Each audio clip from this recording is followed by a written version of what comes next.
Hello and welcome to part 3 of Taking a Ride on a Sunday. In the first part I did a lot of talking about the state of the road and giving you some indication of the various conditions that you find on this road travelling west to Crookwell and then back in towards Goulburn. In the second part I spent a lot of time talking about road funding and where the money comes from and how it's used and so on. And I thought afterwards I must have sounded like a public servant at a parliamentary committee inquiry or something, the way I was going on about that. But I hope you had, at the end of that, some better understanding of how road funding is managed in Australia and why some roads are better looked after than others. In this video I thought I would talk about something a little bit different, and that is give you some tips about deciding on the right motorcycle. And so the first thing I should say, of course, is that this information that I'm giving you is general, and your specific circumstance comes down to a lot of factors that are unique to you, and you should investigate those things carefully and make decisions based on your own financial situation, your own riding experience and so forth, rather than saying, well, that guy said this, so that's what I'm going to do. This is general information only. So I guess the first thing is, if you are a new motorcyclist, in other words, you've never ridden a motorcycle before, then the LAMS, or Learner Approved Motorcycle Scheme, is going to decide the right sort of motorcycle for you. Because the LAMS scheme says that you cannot ride a motorcycle that is bigger than 650 displacement. That is in most states and jurisdictions. Please check carefully with your own state to decide if that's the case or not. And it also says the power to weight ratio can't be more than 150 kilowatts based on the weight of the rider being 90 kilograms. So you are somewhat restricted in the motorcycle you can ride, and if you go to LAMS motorcycles or LAMS approved motorcycles, or just type those terms into Google, then the list will come up and the motorcycles that are approved for learners in your state will come up, and you'll find that listed by brand and model. And there are plenty of motorcycles that are LAMS approved, but if you're thinking, well, I'm going to get a motorcycle, I'm going to get a learner's permit, and the first thing I'm going to do is buy a giant Harley, then no, you're not going to do that if you are a new motorcyclist. Now, if you're a person who hasn't ridden a motorcycle for some time, you had a license when you were young, you got married, got a family, gave up motorcycling, and now you're old enough to buy a motorcycle again, even though you've kept your license, you haven't ridden one for a while, so it might be a good idea to take some training and go to a stay upright course, or go to somebody to give you some refresher to all that muscle memory and all those things that you knew before come back to you. They say you never forget how to ride a bike, but riding a motorcycle isn't exactly the same as riding a bike. Yes, it's a two-wheel machine, but it's capable of travelling at over 100 kilometres an hour, and it's on the road with cars and trucks that weigh anything from 800 or 900 kilograms to several tonne. It's powered by combustible liquid, and there is very little protection between you and the road. At least in the case of a cyclist, in many cases they have their own dedicated lane, and they're certainly not powered by combustible liquid, and in most cases I suspect they're not capable of travelling at 100 kilometres an hour or more. But if you're coming back to motorcycling, take some lessons just for your own good. Now, I guess once you've decided you're going to get a motorcycle, or you're going to trade the one in that you've already got, the first decisions that you'll make will all be financial. What's my budget? What can I afford? How much can I afford in repayments? And things like that. And of course you've got to factor in registration, compulsory insurance, and then if you want to insure your motorcycle against damage, comprehensive insurance, and all of that's ongoing and it's all expensive. So remember that motorcycling is expensive relative to the item that you're riding. It's not like a car that's a $40,000 object. It's a thing that might cost you $8, $10, $12, $13, maybe $20,000, but it's going to cost you money in insurance and registration and all that sort of stuff. And you've got to factor that into your thinking. So you've decided on your budget. Another decision you might make is, well, do I want 3 wheels or 2 wheels? Now, you should know, if you want a 3-wheel motorcycle, that no model of the Spider and none of those motorcycle trikes that are 3 wheels with the 2 wheels at the back, generally they're based on a Ford or VW engine, and they go with brands like Panther or Rayweco. None of those are LAMS approved. So if you are new to motorcycling, you're not going to be able to ride one of those. If you have an existing motorcycle and you're on a full licence, then you can ride one of those. So there is the option of the two wheels at the front with this style like the Spider, or the two wheels at the back like those trikes that I was just describing.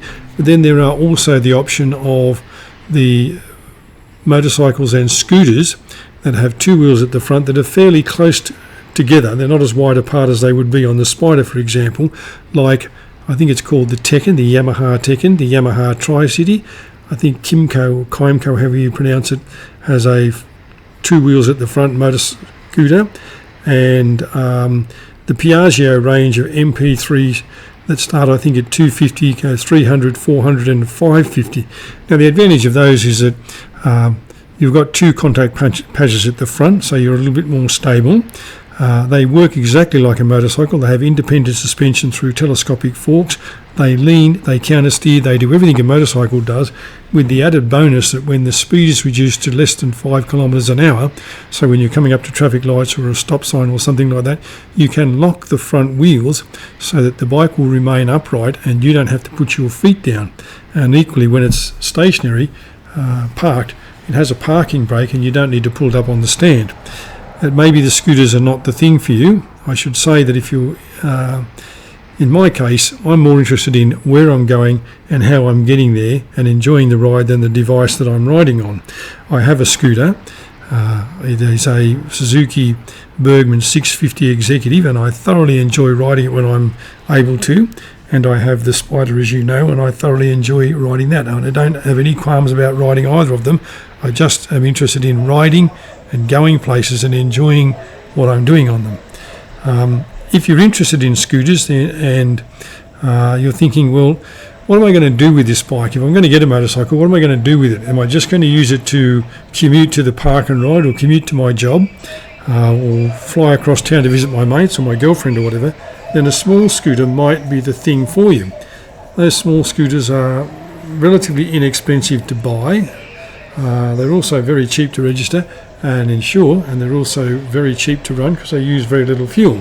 But if you're looking to get out on the open road on the weekends and do a bit of touring and travelling about, even just like I'm doing in this ride, then you're probably going to want, if you want a scooter, you're probably going to want something of capacity of 200 or more. Now, if I mention a particular bike or brand or model here, I'm not necessarily endorsing it, I'm just giving you that as an example. Some of those maxi scooters, as they're called, are the Suzuki Bergman 400. Sadly, the 650 is not made anymore. There is a Yamaha, I can't remember the proper name of it, but it's the 550. Try something it is, but I just can't remember the proper... T-Max, the Yamaha T-Max, which is a 550 scooter, and by all intents and by the thoughts of many in the motorcycle community, it's probably the best of the maxi scooters at the moment. There is a BMW scooter, which I'm not sure if it's still in production or not. I think it came in 400, 600 and 650 variants, and there is also a Aprilia 850 scooter, but I'm not sure how many of those are sold, and I'm not sure if they're still available in Australia. The MP3s that I mentioned from Piaggio, as I said, they come from 250, 300, 400 and 550, and they are sold in Australia, but I'm not sure how many are sold, and so whether they're a good buy or not. I did own a 400 for a while, a Piaggio MP3 400 for a while, and I used it just for flitting around town, but I also used it on my daily commute, which was a 200 kilometre commute, and I found it was more than adequate for that job. It wasn't certainly as comfortable as riding my Kawasaki Vulcan Voyager, but it had plenty of power. What it lacked was a few refinements in terms of a decent screen and a little bit more wind protection. But so if you're looking at motorcycles and you're saying, well, I don't want a scooter because I just don't want a scooter, I want something else, I want a motorcycle, then there are three options. I should have said earlier that all this information relates to road bikes. I have no information about off-roading or dirt bikes. I've never ridden one, I've never gone off-road on a motorcycle, and I can't offer you any advice there. But so if you're looking at road bikes, there are essentially three options.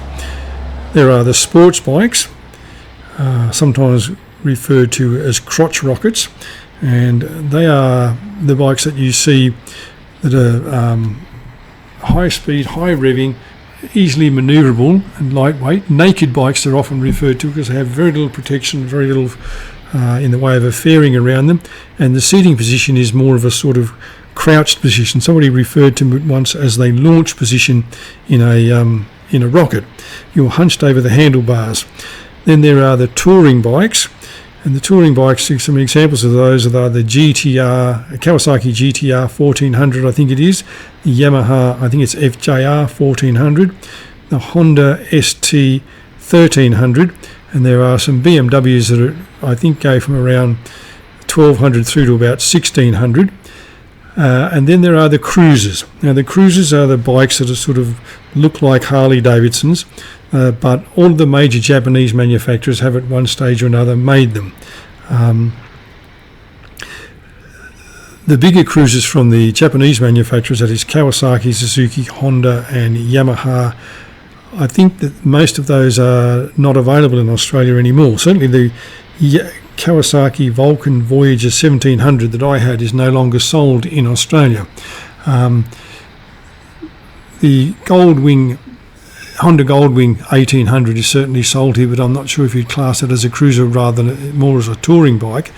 But I think the biggest of the cruisers now available from Honda here is probably about the 750.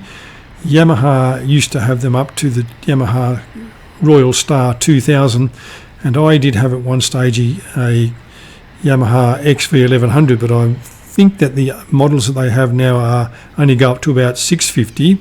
And the Suzuki, there is, I think it was an 800 or an 850 Volusia, and there is a really big one, I think about 1800.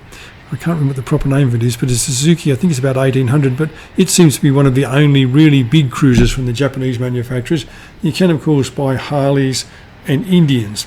Now, the advantage of I talked a moment ago about the sports bikes and said the riding position was a sort of crouched, hunched over the handlebars type of riding position. And of course, the people who ride sports bikes will love them and tell me I don't know what I'm talking about and so on. And so that's why I say the information here is general. I have ridden a sports bike a couple of times for a very short period of time, and I've not found it very comfortable. So I often wonder what it would be like to spend a couple of hours on that sort of bike, riding 200 or 300 kilometres at a stretch on them. I find that you're hunched over the handlebars, there's a lot of pressure on your wrists and your shoulders, and there's no support for your back, and I don't find it very comfortable. But that's just me. Other people love that sort of bike and they'll find it very, very comfortable.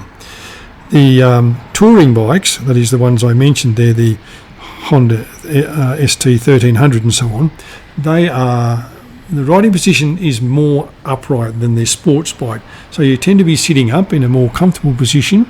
They're often the bikes, and certainly I think it's the Yamaha FJR 1400 is the one favoured by the New South Wales Police at the moment, but they did have the Honda ST 1300 at one stage. As I say, the seating position is more upright. They're called touring bikes because they often have hard cases on the side, and sometimes you can also get a top box fitted. So they're good for throwing in a bit of luggage and equipment for a tour, setting off on a weekend away or something like that. And they are generally more comfortable to ride than the sports bikes. They have a lot more wind protection, usually with pretty tall screens. Sometimes the screens are electrically adjustable, but not always. They have more wind protection around the legs and the arms with fairings and things like that. And they have a few more of the bells and whistles, ABS, sometimes traction control. Sometimes they have the capacity to play music either through Bluetoothing or through an audio system of some sort as well. And generally they are more comfortable in terms of the padding of the seat and so on. And they're meant for you to spend a good long time in the saddle riding them, and they have pretty good reasonable sized fuel tanks, so that you can spend a lot of hours on the road riding them on the highway. The cruisers, as I said, are the ones that look like Harleys, that come from all the manufacturers, and the advantage of those is they have a more relaxed or laid back riding position. They often come with very tall screens as well, although some can come with a cut down screen. They often come with leg shields of some sort, some of which are openable so that you can let the air through during summer and get some breeze around your legs, but close it off in winter time to prevent the cold wind around your legs. They sometimes come with infotainment type screens. I know that some of the Harleys and the Indians do. The Kawasaki Vulcan Voyager that I had a sort of infotainment screen through which you could play the radio, or you could connect an MP3 player. You couldn't Bluetooth your phone, but you could connect an MP3 player and play music, even from an old phone, say, through the audio system. Some of them have built-in sat-nav and other features like that as well.